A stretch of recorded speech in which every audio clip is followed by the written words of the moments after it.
Hello guys, this is part 2 of the video. The battery went dead earlier, so I'm recording the second part at night. But I'm going to start from the beginning of this board, Latin American revolutions. Because Napoleon invaded Spain, Spain's colonies saw it as an opportunity to break away from Spain. And so you're going to have the Mexican independence. And what I did on this board is just list the different leaders, and I believe I've already gone over the first two, and it stopped at Benito. But Benito Juarez, he was president of Mexico 5 times. He implemented a series of reforms which were very beneficial for Mexico. He limited the power of the military and Catholic Church. He wanted more democratic and capitalistic ideals, and in the end he is going to die in office. Capitalistic ideals is what we practice today in the United States, as far as money is what runs our society. As far as you go to college to get a degree to make a good living, and a good living is making money. Private ownership, government is hands off in our businesses. They do regulate some aspect of our society, but it's not like a communist nation where the government controls everything. The last leader is Maximilian Habsburg, the last leader on this board. He was from 1832 to 1867. He was the younger brother of the Austrian emperor. He was offered this position by the French Emperor Napoleon III. So it wasn't like the Mexican people wanted him. He was given this position by the Emperor Napoleon III. Now, keep in mind it's the third. In exchange for protecting the French interests in Mexico. So Mexico just freed itself from Spain, and now France, Napoleon III, has some interest in Mexico. So of course, he's not going to remain there long. As soon as the French leaves the country, he is shot and killed by Benito Juarez. So he is no longer going to be that leader. He's going to die in Mexico.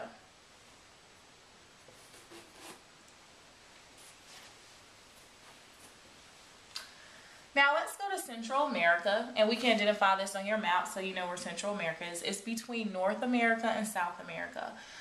Some of the countries in Central America that broke away from Spain in the 1820s is going to be Guatemala, Nicaragua, Honduras, El Salvador, and Costa Rica. They broke away from Spain in the 1820s. They had to fight off Mexico's attempt to annex them. And annex means basically Mexico wanted to make them part of their country. So Mexico wanted to expand and grow its empire.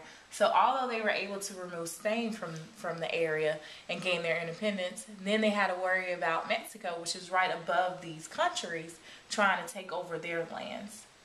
Which, in the end, Mexico was not successful. These countries still exist today, and they still have their own independence.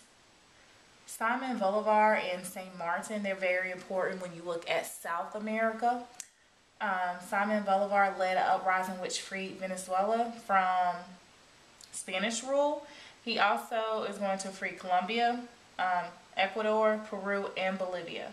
And he did all this within 11 years. So it wasn't like he did it back to back to back. It took 11 years for him to free all those countries in South America from Spanish rule. In 1816, St. Martin is going to free Argentina and Chile. So the majority of South America is now going to be free from the Spanish. Bolivar and St. Martin, they did try to unite South America into a single nation called Grand Colombia, and that was not successful. These countries still exist today, and they have their own independence. They're not one big, large territory. And like I said, this is considered really the South America revolutions, but all this is considered Latin American revolutions. So we're talking about it in this section.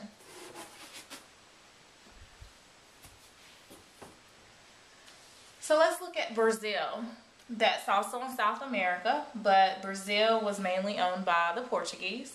So Napoleon is going to conquer Portugal, and that's in Europe. The royal family is going to flee to Brazil. So they're going to leave Portugal and go to Brazil because that's one of their colonies. The king enacted a number of economic reforms that helped Brazil greatly. So while the king was over there, the country grew.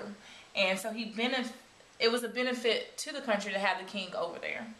The king is going to return back to Portugal and left his son behind, Dom Pedro.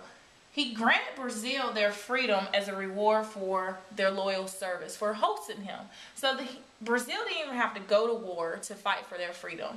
Just by their behavior and treating the king good, he went ahead and granted them their independence. However, he did leave his son there, and his son is going to become emperor of the independent state. Dom Pedro, he did move to Brazil at 9. He became emperor, and then he died of tuberculosis.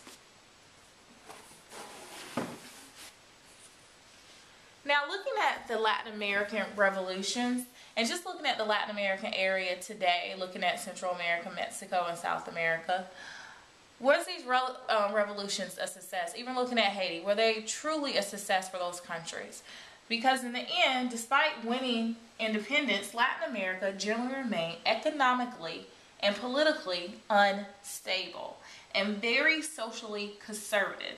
So the poor saw little change to no change in their daily quality of life, meaning that the society remained poor. Like, Haiti is a poor country. It's not as rich as the United States.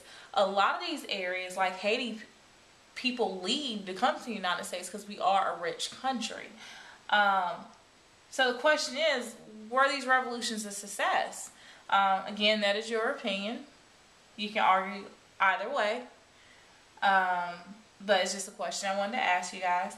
So just to summarize the Age of Revolutions, it began with the Enlightenment era, which in that was a scientific revolution where you have the thinking, the reasoning, and then the Enlightenment philosophers, scientists are starting to ponder what is government? What is government's duty? What is government's job to its people?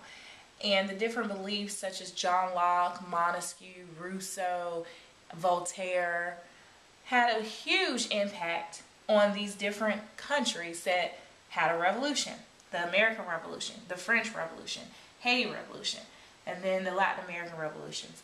All that stemmed from the Enlightenment era and their beliefs. So the overlaying concepts, what caused these revolutions? Basically being treated fair. The people didn't think that their government was protecting their rights. So in the end, they wanted to overthrow their government. And that's the key to all these revolutions. The ironic aspect of this is America, the United States, has a true form of democracy and has grown into a rich country. Even France is a rich country today, but when you look at Haiti and Latin America, we don't know what happened to those areas after the revolution. And that concludes the last lecture video series for the Age of Revolutions. Thank you.